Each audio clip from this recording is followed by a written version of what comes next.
আসসালামু আলাইকুম। আমি এখন একটি ঘটনা বলবো, যে ঘটনার নাম হয়েছে শয়তানের সৃষ্টি ছিল মানুষের জন্য। ইবলিশকে আল্লাহ মানুষের জন্য পরীক্ষা স্বরূপ সৃষ্টি করেন এবং কিয়ামত পর্যন্ত তার হায়াত দীর্ঘ করে দেন। মানুষকে আল্লাহর পথ থেকে বিচ্যুত করার জন্য তাকে ধোঁকা দেওয়া শয়তানের একমাত্র কাজ। সে মানুষকে বলে কুফরি কর, কিন্তু যখন সে কুফরি করে তখন শয়তান বলে আমি তোমার থেকে মুক্ত, আমি বিশ্ব প্রভু আল্লাহকে ভয় করি। হাসর। অন্যদিকে যুগে যুগে নবী রাসূল কিতাব পাঠিয়ে আল্লাহ মানুষের সত্য পথ প্রদর্শনের ব্যবস্থা অব্যাহত রাখেন। আদম থেকে শুরু করে শেষ নবী মুহাম্মদ সাল্লাল্লাহু আলাইহি সাল্লাম পর্যন্ত 1,24,000 পয়গম্বর দুনিয়াতে এসেছেন এবং বর্তমানে সর্বশেষ এলাহি গ্রন্থ পবিত্র কোরআন ধারক ও বাহক মুসলিম ওলামায়ে কেরাম শেষ নবী ওসিয়ার হিসাবে আল্লাহ প্রেরিত ওহীর বিধানসমূহ বিশ্বব্যাপী প্রচার দেবার দায়িত্ব পালন করেন যাচ্ছেন। পৃথিবীতে চূড়ান্ত ধ্বংসের কথা কিয়ামতে অবৈতকাল পূর্ব পর্যন্ত এই নিয়ম জারি থাকবে। শেষ নবীর ভবিষ্যদ্বাণী অনুযায়ী পৃথিবীতে এমন কোনো বস্তি ও ঝুপড়ির ঘর থাকবে না যেখানে আল্লাহর বাণী পৌঁছে দেবেন না। একত্ব সত্ত্বেও অবশেষে পৃথিবীতে যখন আল্লাহ বলার মতো কোনো লোক থাকবে না, অর্থাৎ প্রকৃত তাওহীদের অনুসারী কোনো মুমিন বাকি থাকবে না, তখন আল্লাহর হুকুমে প্রলয় ঘনিয়ে আসবে এবং কিয়ামত সংঘটিত হবে। মানুষের দেহগুলি সব মৃত্যুর পরে মাটিতে মিশে যাবে, কিন্তু রূহগুলি স্ব ভালো বা মন্দ আমল অনুযায়ী ইলনীল অথবা সৃজনীয় অবস্থায় করবে, যা কিয়ামত পরপরই আল্লাহর হুকুমে স্ব দেহে পুনঃপ্রবেশ করবে এবং চূড়ান্ত হিসাব নিকাশের জন্য সকল মানুষ আল্লাহর সশরীর সৃষ্টিকর্তা আল্লাহর দরবারে নিতে হবে। মানুষের ঠিকানা হলো 3টি। দারুদ দুনিয়া অর্থাৎ যেখানে আমরা এখন বাস করছি। 2 দারুল বকরজ অর্থাৎ মৃত্যুর পরে কবরের জগৎ। 3 দারুল কায়রা অর্থাৎ কিয়ামতের দিন শেষে জান্নাত বা জাহান্নামে চিরস্থায়ী ঠিকানা। অতঃপর পৃথিবীতে হলো মানুষের জন্য সাময়িক পরীক্ষাগার মাত্র। জান্নাত থেকে নেমে আসা মানুষের পুনরায় জান্নাতে ফিরে যাবে অথবা কর্তকর্ম হয়ে জাহান্নামে নিক্ষিপ্ত হবে। অতঃপর সেখানে হবে মানুষের সর্বশেষ যাত্রা বিরতি এবং সেটাই হবে আমাদের চূড়ান্ত ও চিরস্থায়ী ঠিকানা। আল্লাহ বলেন, মাটি থেকে আমরা তোমাদের সৃষ্টি করেছি, ওই মাটিতে কোনো ফিরিয়ে দেব না। অতঃপর বিচার শেষে কাফেরদেরকে হাঁকিয়ে নেওয়া হবে জাহান্নামের দিকে এবং মুত্তাকিদের দিকে নেওয়া হবে জান্নাতে। এভাবে সেদিন জালেম আর প্রাপ্য শাস্তি ভোগ করবে এবং মজলুম তার যথাযথ প্রতিদান পেয়ে ধন্য হবে। সেদিন কারো প্রতি কোনো ক্রূপ অবিচার করা হবে না। হযরত আদম আলাইহিস সালাম সম্পর্কে পবিত্র কোরআনে 10টি সূরা 50টি আয়াত বর্ণিত হয়েছে। এখানে আমি আদম সৃষ্টির ঘটনা বলি, কোরআনে যেভাবে বর্ণিত হয়েছে তা আলোকে সংক্ষেপে তুলে ধরেছিলাম। বাইহাকি শরীফে আমিরুল মুমিনুন হযরত ওমর ফারুক রাদিয়াল্লাহু তাআলা আনহু থেকে বর্ণিত আছে, একদিন আমরা হুজুরকে সাথে তাহামার একটি পাহাড়ের ওপর বসেছিলাম। হঠাৎ এক বৃদ্ধ লাঠির ওপর ভর দিয়ে হুজুর সাল্লাল্লাহু আলাইহি সাল্লামের সামনে হাজির হলো এবং সালাম পেশ করলো। হুজুর সাল্লাল্লাহু আলাইহি সাল্লাম জবাব দিলেন ও ফরমালেন, ওর আওয়াজটা জিনের আওয়াজের মতো মনে হচ্ছে। পুনরায় হুজুর সাল্লাল্লাহু আলাইহি সাল্লাম ওকে জিজ্ঞাসা করলেন, তুমি কে? সে আরজ করলো, হুজুর আমি জিন, আমার নাম হামা, হিমের ছেলে। হিম হলো লাকিসের ছেলে এবং লাকিস হচ্ছে ইবলিশের ছেলে। হুজুর সাল্লাল্লাহু আলাইহি সাল্লাম ফরমালেন, তাহলে তো তোমরা ইবলিশের মধ্যে মাত্র 2টি প্রজন্মের ব্যবধান।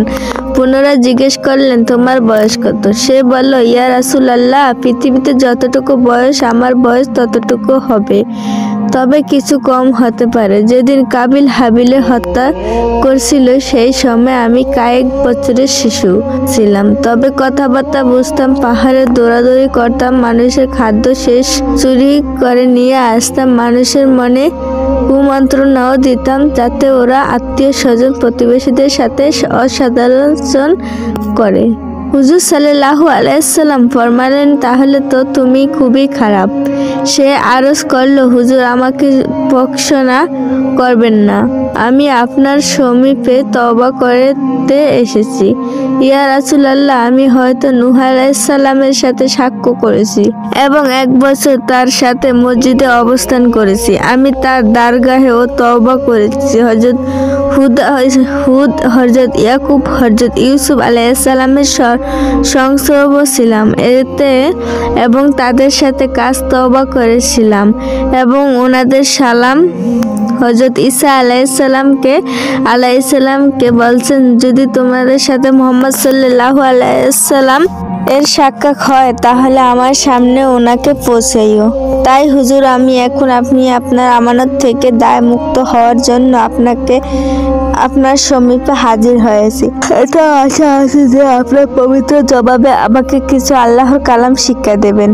হুজুর সাল্লাল্লাহু আলাইহি সাল্লাম সূরা মুরসালাত ও আম্মা ইয়াতাসালুন, সূরা ইখলাস, সূরা ফালাক, সূরা নাস এবং ইজা শামাস শিক্ষা দিলেন। আরো ফরমালেন, হে হামা, যখন তোমার কোনো প্রয়োজন হয় আমার কাছে আসিও এবং আমার সংস্রব ত্যাগ করিও না। হযরত ওমর ফারুক রাদিয়াল্লাহু তাআলা আনহু বলেন, হুজুর সাল্লাল্লাহু আলাইহি সাল্লাম তো বেসাল ফরমালেন, কিন্তু হামা সম্পর্কে কিছু বলেন যাননি। আল্লাহ ভালো জানেন হামা কি এখনো জীবিত আছে নাকি মারা গেছে। সবক, আমাদের হুজুর সাল্লাল্লাহু আলাইহি সাল্লাম মানব জিন সকলের রাসূল। তার দরবারে জিন তত্ত্বসূত্র খোলাসাতুত তাফসীর।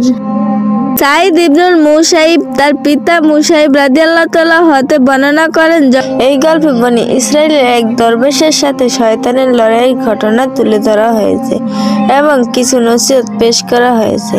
আমাদের ঈমান আমলের সংশোধনের জন্য চলুন গল্প ও নসিহতগুলো পড়ি। অনেক দিন আগের কথা, বনি ইসরাইল এক বিখ্যাত বুজুর্গ ছিলেন। সর্বদাই তিনি ইবাদতে মশগুল থাকতেন। জিকির, তেলাওয়াত ও তাহাজ্জুদ, ইশরাক কোনো আমলই বাদ দিতেন না। তিনি বেলা রোজা রাখতেন, রাত ভর বিভিন্ন আমলে লিপ্ত থাকতেন। একেবারে চলছিল তার নিত্যদিনের আমল। একদিন কিছু সংখ্যক লোক দরবেশের নিকট আগমন করলো। উদ্দেশ্য হলো তার কাছে একটি অভিযোগ পেশ করা। তারা বলল, হুজুর, ওখানে একদল লোক আছে যারা একটি গাছের পূজা করে। লোকদের কথা শুনে দরবেশের চোখে মুখে ফুটে ওঠে যুদ্ধ ভাব, দৃষ্টিতে ঝরে পড়ে অগ্নি কুফুঙ্গরি, উষ্ণ হয়ে উঠে তার রমণীর রক্ত। তিনি গর্জন করে বললেন, কি বললে তোমরা? আল্লাহর জমিনে মাখলুকের ইবাদত, বৃক্ষের পূজা, এ তো হতেই পারে না। আমি কখনো তা হতে দেব না। চলো এখানে আমরা নিজ হাতে গাছটি কেটে ফেলবো। একথা বলে দরবেশের বিলম্ব করলেন না। তিনি একখানা কুড়াল কাঁধে নিয়ে ঘাসটি কাটার জন্য রওনা দিলেন। কিছু দূর যাওয়ার পর শয়তানের সাথে দরবেশের দেখা হলো। শয়তান তখন বৃদ্ধ লোকের আকৃতি ধারণ করলো এবং পথ দিয়ে বিপরীত দিক থেকে আসছিল। শয়তান বলল, হুজুর, আপনাকে বেশ উত্তেজিত মনে হচ্ছে। কোথায় রওনা দিলেন? অমুক গাছটি কাটতে যাচ্ছি। দরবেশের সহজ উত্তর, ও গাছের সাথে আপনার কি সম্পর্ক? আপনি ইবাদত করেন থাকুন, বাজে কাজে নষ্ট সময় করেন না, করে লাভ কি? এটাও একটি ইবাদত। আমি ইবাদত নিয়ে পড়ে থাকি আর অন্যরা আল্লাহর প্রভৃতি সৃষ্টির পূজা অর্চনা করে। এ কিছুতে আমি বর্ষাদত করতে পারবো না। আমি এই গাছ কাটতে দিব না। তুমি দেওয়ার কে? গাছ আমি কাটবই। ও বলল, তো এই গাছ আপনি কাটতে পারবেন না। আমার যুবক এক বিন্দু রক্ত থাকতে আমি এই গাছ কাটতে দিতে পারবো না। এভাবে আরো কিছুক্ষণ কথা কাটাকাটি পর এক পর্যায়ে উভয় মাত্র হাতাহাতি শুরু হয়ে গেল। কেউ কাউকে ছাড়বার পাত্র নয়। কিন্তু শেষ পর্যন্ত দরবেশী শয়তানের বুকে চেপে বসলেন। এবার এক অবস্থা ব্যাঘাতীত দেশে শয়তানের অনুনয় বিনয় করে শুরু করলো। এতে দরবেশের মন নরম হলো। তিনি শয়তানকে ছেড়ে দিলেন। দরবেশের কাছে শয়তান যেন হাফ ছেড়ে বাঁচলো। সে সোজা হয়ে দাঁড়িয়ে দরবেশকে আবার আবার বুঝাতে লাগতে, হুজুর এই কাজ তো আপনার ওপর ফরজ নয়, আপনি এই গাছের পূজা করেন না, আল্লাহ তাআলা ইচ্ছা করলে কোনো নারীর দ্বারাও এই কাজ করিয়ে নিতে পারতেন। হুজুর এই কাজ তো আপনার ওপর ফরজ নয়, আপনি এই গাছের পূজা করেন না। দরবেশে বললেন, তোমার ওয়াজ করলাম, শুনতে আমি রাজি নেই, তুমি যাই বলো না কেন গাছ কাটা থেকে কিছুতেই আমাকে বিরক্ত রাখতে পারবে না। আবার উভয়ের মধ্যে মোকাবেলা হলো। শেষ পর্যন্ত পরাজয় গ্লানি শয়তানি বহন করতে হলো। সে কিছুতে দরবেশের সাথে পেরে উঠল না। দরবেশের পূর্বের ন্যায় তার বুকের উপর চেটে বসলো। এ পর্যায়ে শয়তান একটি নতুন কৌশল আশ্রয় নিল এবং কারণ বোঝালো, শক্তির জোরে কোনো অবস্থায় দরবেশের কাবু করা যাবে না। সে বলল, দরবেশ সাহেব, আমি একটি আফসোসের কথা শুনুন, আশা করি আপনি তা কবুল করবেন। সে বলতে লাগলো, জনাব, আপনি এক গরিব লোক, অভাব অনাটন সব সময় লেগে থাকে, কখনো না খেয়ে উপাস থাকেন, ছেলে মেয়েরা কান্নাকাটি করে, তাদের কান্নাকাটি আপনাদের অস্থির করে তোলে। এমন অবস্থায় আপনার আর্থিক সচ্ছলতা অনেক প্রয়োজন। আমি আপনার নিকট প্রতিশ্রুতি দিচ্ছি যে প্রতিদিন 3টি করে স্বর্ণ মুদ্রা আপনার সাথে নিকট রেখে আসব। আপনি তো তারা অনেক প্রয়োজন মিটিয়ে নিতে অন্যরও উপকার করতে পারবেন। গাছ কেটে লাভ নাই, একটি কেটে ফেললে তার অন্য একটি লাগিয়ে নেবে। শয়তানের কথা দরবেশের নিকট বেশ যুক্তিপূর্ণ মনে হলো। তিনি চক্রান্তে বেড়াজালে আবদ্ধ হলেন। অবশেষে গাছ না কেটে বাড়িতে ফিরলেন। শয়তানের কথা মতো দরবেশে 2 দিন স্বর্ণ মুদ্রা পেলেন, কিন্তু 3য় দিন আর পেলেন না। তিনি অনেকক্ষণ অপেক্ষা করলেন, অধীর আগ্রহে পথ পান চেয়ে রইল, কিন্তু স্বর্ণমুদ্রা নিয়ে শয়তান এলো না। এমনই কোথাও এক চিহ্ন পর্যন্ত দেখা গেল না। এতে দরবেশ সাহেব বেশি রাগান্বিত হলো এবং এক পর্যায়ে কুড়াল কাঁধে নিয়ে আবার গাছ কাটতে রওনা দিলেন। প্রতীক মতে সেই বিদ্বেষী শয়তানের সাথে দরবেশের দেখা হলো। সে বলল, হুজুর কোথায় রওনা দিলেন? দরবেশে বললেন, সেই গাছটি কাটতে যাচ্ছি, কারণ তুমি আমাকে মিথ্যা প্রতিশ্রুতি দিয়ে 2 দিন স্বর্ণমুদ্রা দিয়ে তারপর তা বন্ধ করে দিয়েছ, সুতরাং যে কোনোভাবে আমি এই গাছ কেটেই ছাড়বো। শয়তান বলল, আমি উহা কাটতে দেব না, আপনি কিভাবে গাছ কাটেন তা আমি দেখে নেব। অবশেষে উভয়ের মধ্যে সেদিনের মতো আজও লড়াই বাঁধল। সেদিকে তুমুল লড়াই, প্রত্যেকে আপন প্রতিশ্রুতি ধারাশয়ী দ্বারা করার জন্য প্রাণপণ চেষ্টা চালিয়ে যাচ্ছে, খরচ করছে দেহের শক্তিমান। শেষ পর্যন্ত ফলাফল আজ উল্টোর দিকে গেল। বিজয় মাল্লা শয়তানের লাভ করলো এবং সেই লড়াই এক পর্যায়ে দরবেশের বুকে চেপে বসলো। দরবেশ এবার নিরুপায়, তিনি শত চেষ্টা করেও শয়তানের সরাতে পারল না। এতে তিনি বেশ আশ্চর্য হলেন, মনে মনে ভাবলেন, সেদিন 2 বার তাকে পরাজিত করে বিজয়ের মালা আমি পরিধান করেছিলাম, আর আজ তো আমি প্রথমে দাঁড়াশায়ী হলাম। অপ্রাণ চেষ্টা করেও তার সাথে কুলিয়ে উঠতে পারলাম না। কি থেকে কি হলো কিছুইতে বুঝলাম না।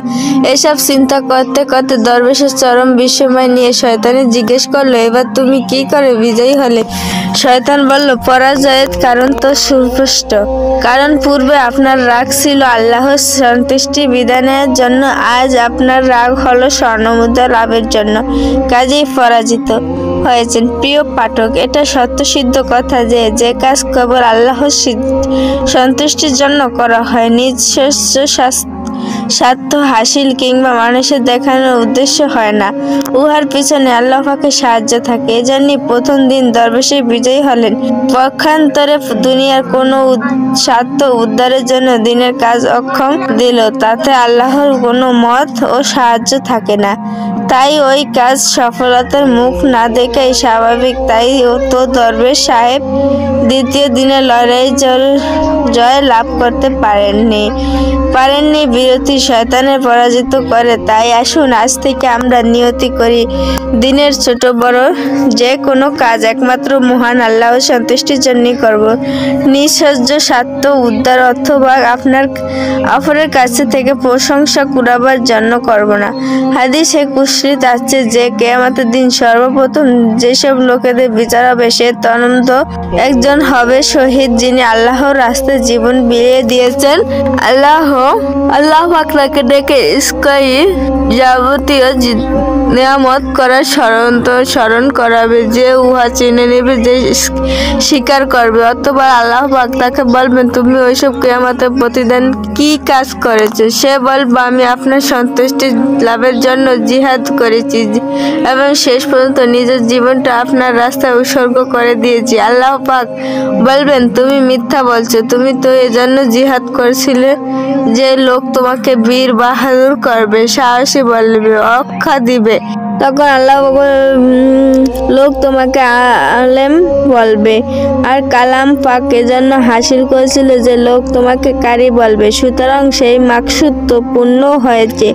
অতঃপর তাকে ফরমানে এলাহি গুনানো হবে এবং তাকে নিম্নমুখী করে টেনে দোজকের আগুনে নিক্ষেপ করা হবে। তৃতীয় বিচার হবে যে সম্পদশালী, যাকে আল্লাহ পাক অগাধ ধন সম্পদের মালিক বানিয়েছে, তাকে আল্লাহর দরবারে উপস্থিত করার নিয়ামত সমূহ স্মরণ করিয়ে দেওয়া হবে। সেই উহাই স্বীকার করে নিবে। আল্লাহ পাক পূর্বোক্ত দুজনের ন্যায় তাকে প্রশ্ন করবে, ওইসব কিয়ামতের প্রতিদান তুমি কি আমল করেছে? জবাবে সে বলবে, খোদায় পাক আপনার পছন্দীয় এমন কোনো ক্ষেত্রে নেই যে আমি কোন দান করিনি। এসব দানের বেলায় বিন্দুমাত্র ত্রুটি করিনি আমি। তার কথা শেষ হওয়ার পর আল্লাহ রাব্বুল আলামিন বলবেন, মিথ্যাবাদী, ওইসব তুমি এজন্যই করেছিলে যে লোকে তোমার দাতা বলবে, দানবী বলবে, অখ্যায়িত করবে, যে তো বলাই হয়েছে। অতঃপর তাকে নির্দেশনা মোতাবেক সাজারে টেনে জাহান্নামীর অতল গর্ভে নিক্ষেপ করা হইবে। মুহতারাম ভাই বোনেরা, ইসলামী শরীয়ত, ইসলামের নিয়ত ও তার নিয়ত দুরন্ত করার গুরুত্ব অপরিসীম। কেননা নিয়ত দুরন্ত না হলে কোনো আমলই আল্লাহর দরবারে গ্রহণযোগ্য হবে না। জান দিয়ে মাল খরচ করে, এমনকি আলেমে হওয়ার মতো কোনো মর্যাদা লাভ করার পর কেবল এখলাসের অভাবে জাহান্নামে প্রচলিত আগুনে জলে পুড়ে ছারখার হয়ে যাবে। লক্ষ রাকাত নামাজ পড়ো, হাজার হাজার রোজা রেখো, কোনো সওয়াব বা প্রতিদান আল্লাহর পক্ষ থেকে পাওয়া যাবে না। পাঠকবৃন্দ, নিয়মিত দূরত্ব করার মানে হলো প্রথমত কাজের পূর্ব উদ্দেশ্য ঠিক করা, অর্থাৎ এই কাজটি আমি কেন কি উদ্দেশ্য করছি যে নির্ধারিত করবেন না। গাফলত বা অবহেলার সাথে লক্ষ্যহীন অবস্থা কোনো কাজ না করা। আর দ্বিতীয়ত উদ্দেশ্য স্থির হওয়ার পর তাকে আল্লাহ রাসূল সাল্লাল্লাহু আলাইহি সাল্লামের নির্ধারিত কোষটি পাথরে ঘষে দেখায়, যে দ্বারা তার সন্তুষ্ট হবে না।